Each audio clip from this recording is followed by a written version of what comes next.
Hello and good evening. The mother of Stephen Lawrence has spoken of her anguish after it was revealed that the centre set up in her son's memory may be forced to close its doors. Funding for the charity in Lewisham, which supports disadvantaged youngsters, has dried up. Just last week, Doreen Lawrence urged the public to support the work of the trust as her son's killers were finally jailed at the Old Bailey. Here's our special correspondent, Kurt Barling.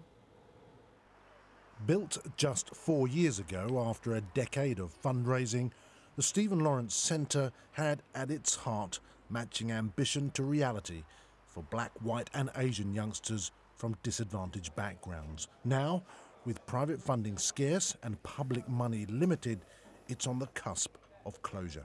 After all the years that I've worked and all the young people that the trust has looked to help, and to find that work is just as if to say it's been in vain, I'll be devastated. I think over the years I have proven to people what it is that you can do since Stephen's death, and I want to continue that work here.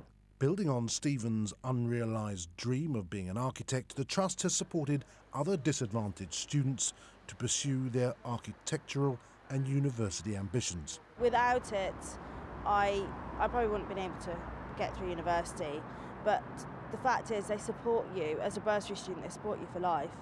I'm still in contact with them now. They still support me now through mentoring and giving me advice and opening networks.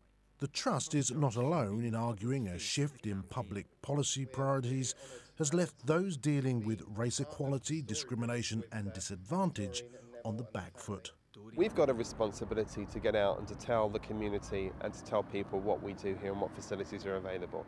The community's got a responsibility to respond to that and to want to use it. Government, local authority, businesses, individuals, we all need to come together if we value spaces like this. It's a bitter blow for a mother who's used her influence to nurture a positive legacy out of tragedy. We may have got some partial justice, but at the same time social justice still carries on. Racism is something will and still is there. For me not to feel as if my hard work is in vain, I want to see this trust continue. I want to see people looking to support the trust as much as they were supporting me when I was fighting for justice for Stephen outside.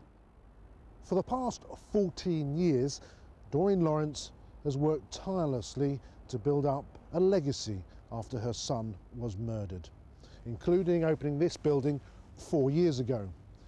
But the brutal reality is her work and that legacy to Stephen is now seriously under threat. Kurt Barling, BBC London News. Coming up later in the